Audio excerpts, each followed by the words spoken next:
God is real, and I think God is observable. I won't get into my whole theory and breakdown of all that because it takes forever, and I've done it several times. But I do believe that God is observable in reality. We can see signs of God. I think you probably agree. And I've met people who think that's not true, and I think they're just they need information. So I'm curious when I hear about all of this DMT stuff, which is wildly popular. Everyone loves it. Joe Rogan talks about, or he used to talk about it all the time, and everybody was like, "Whoa!" It seems like there's something to it, and I would describe it as, there are signs all around us, such as with science, about unseen forces, like I was describing with the electromagnetic spectrum. Forever, humans had no idea it existed because we can't perceive it. And then one day somebody was like, hey, this weird thing is happening to this metal when I do something like this. There's something interacting with it. Now we have cell phones. Now we have satellites. Now wireless technology, we get it. We have X-ray detection. We have even magnetism. So it should be patently obvious to any human being that understands these discoveries. We probably haven't discovered everything. There are unseen forces that exist all around us. So there's something interesting with the DMT stuff that I'm getting to. People have all of these stories of experiencing the same thing, the same entities, and shared knowledge, which is one of the reasons why I think people are so interested in dimethyltryptamine, because it makes people feel like there may be real evidence of something beyond that we can't perceive as humans. There's a famous story that Vice published a while ago where a man said he did DMT, large dose, blasted off, found himself in this strange reality where he met a purple woman. This woman told him things. When he comes back down, he was talking to one of his other trippy friends, and his friend told him about a purple woman he had met who told him these things. And that's when the guy said, wait, what? I was told the exact same things from the exact same person. And it's something like that. There are so many stories where people who have shared trips, they'll go in separate rooms, they do experiments with this, and they'll take DMT, and then these two people will report knowledge that that no one shared with each other. And so I look at this and I wonder if humans are starting to touch upon these demonic entities. They're being able to visualize and describe something that is tangible that I presume the church has known about for millennia, but now through DMT, science is actually saying maybe these things actually are real and we can actually document their existence.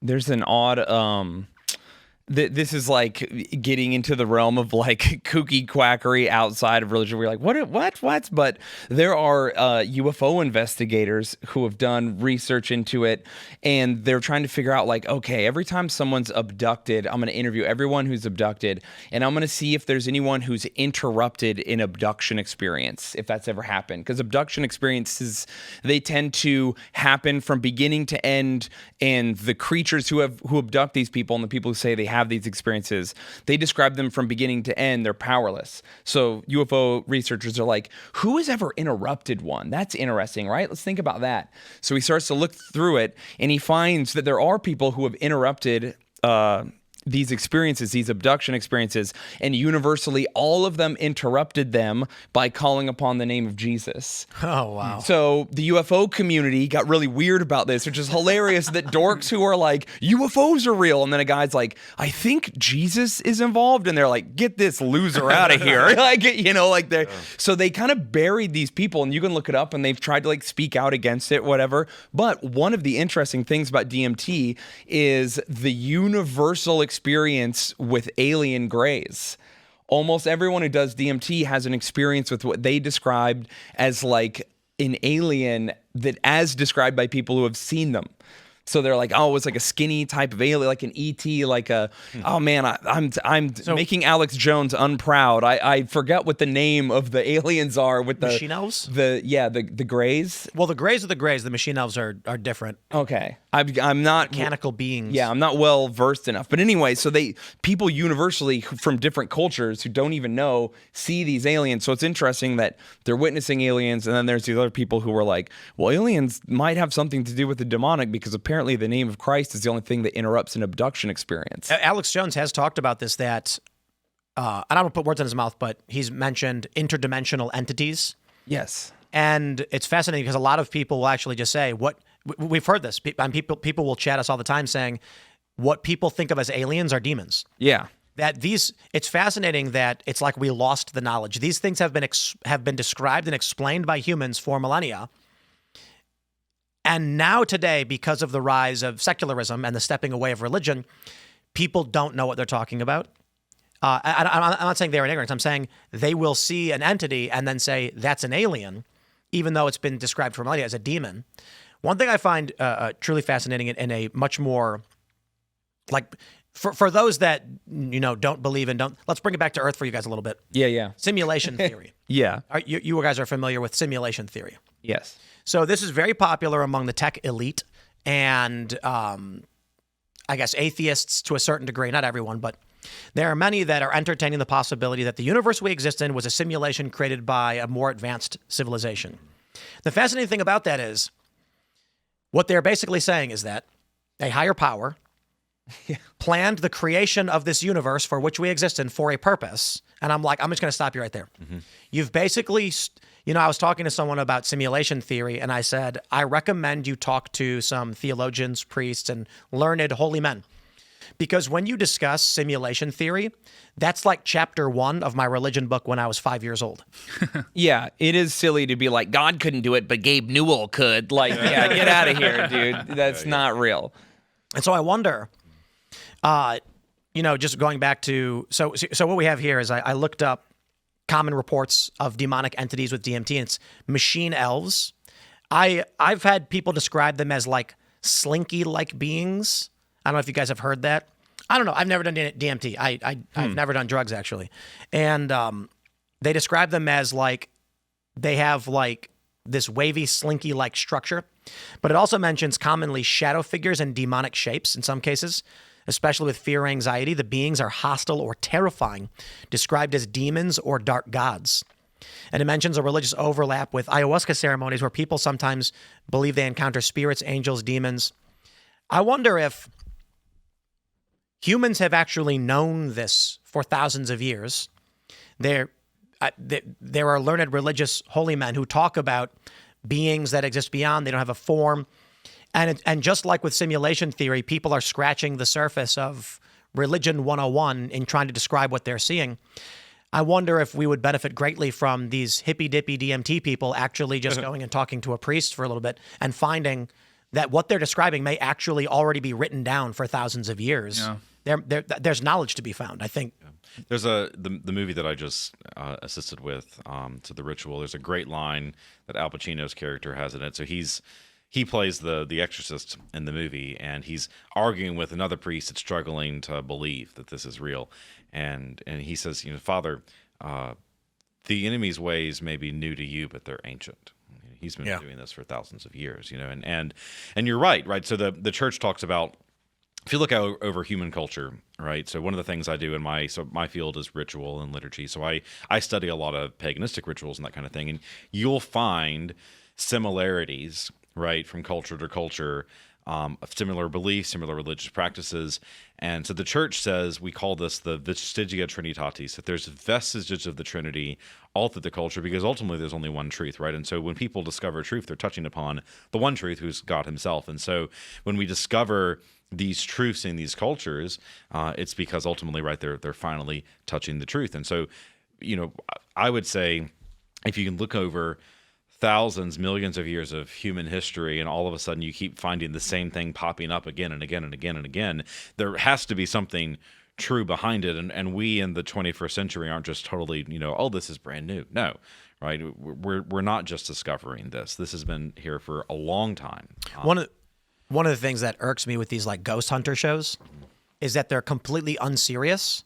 And I think that we should be pursuing, when people experience what would be described as supernatural phenomenon, a legitimate scientific exploration of this information. Instead, what you get is EMF detectors and like microphones to make weird recordings, and that's just some made up stuff. Mm-hmm. That's not actually the scientific method or process. My mother is into ghost hunting, or was, and I went with her. I actually have an entire album about it. But we had like a supernatural experience, but the equipment is insane.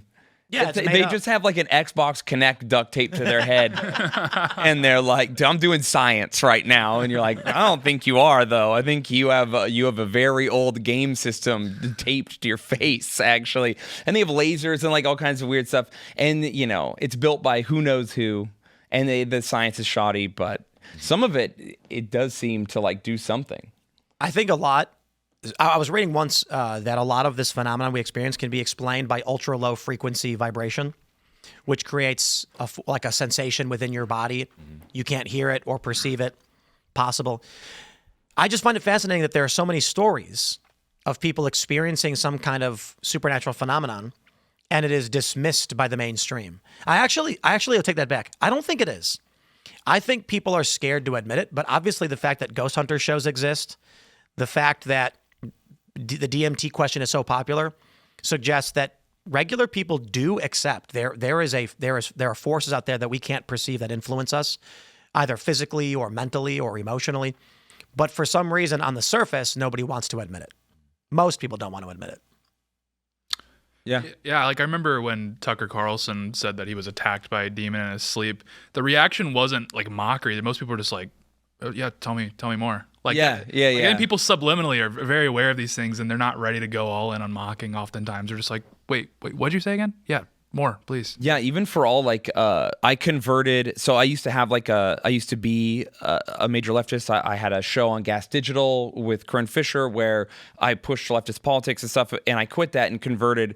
And of course, I had like tens of thousands of people be like, "We're gonna kill you over this now," and death threats and all the wildest things you can imagine. But over the course of time, when I would tell people I was religious, I would expect a lot of pushback from like, the stranger parts of my religion, but those are the parts that people are the most receptive to. Yeah. When I tell people like, "Oh yeah, dude, spiritual warfare, I feel like I'm going through it," like regular people will be like, should I throw some sage down? Like they think that they're like, people are like, yeah, to be Christian is weird and bad, but attacked by demons, yeah, I get that. You're like, what? Yeah. So we live in like this very spiritual society that's trying to like discern this thing we all intuitively know is true, but they've totally thrown off the tradition that got us to where we are in this spiritual world. That's like what I'm saying with the simulation theory stuff. We were having a discussion with someone about this, and I'm just like, you're describing the first thing they taught us in religion class when I was a little kid. And these big tech guys think they've discovered something profound to say we're in a simulation. And my response is, could you call it a construct instead of a simulation? Right. And they're like, yeah, sure. And I'm like, a simulation implies it's a copy of, and you don't know that. You're arguing that we exist in a construct. Yes. So did God construct the universe that we are in? And then it's, oh, maybe people already conceptualized this a very, very, very long time ago, and we all actually believed it. But maybe what's happening is we are being convinced to not believe it by dark forces. We are being told to disregard that which we know is true. And exactly as you described it, I can't tell you how many people I know are like, "I'm going to burn sage." And I'm like, what does that do? Scares the demons away. And I'm like, why? Why? Well, we've reached a point in our culture where truth itself doesn't exist, right? We're going to constantly question truth, right? And what is the enemy's goal, right? So God is order, right? And everything in creation is ordered, and it's mathematical and scientific, right? The enemy is the opposite, right? He wants just complete chaos. And so in the enemy's mind, right, now we live in a culture that reflects just his head, right? So it's weird to believe that marriage can be between a man and a woman, but let me go show you my crystal collection. And that's literally, and that's where we are. And when they explain to you what each crystal does. Yes. I went. There's a rock shop in Frederick where we're huge fans, and just because I don't think there's magic power or anything within the rocks. I think there's various rocks are cool. It's science.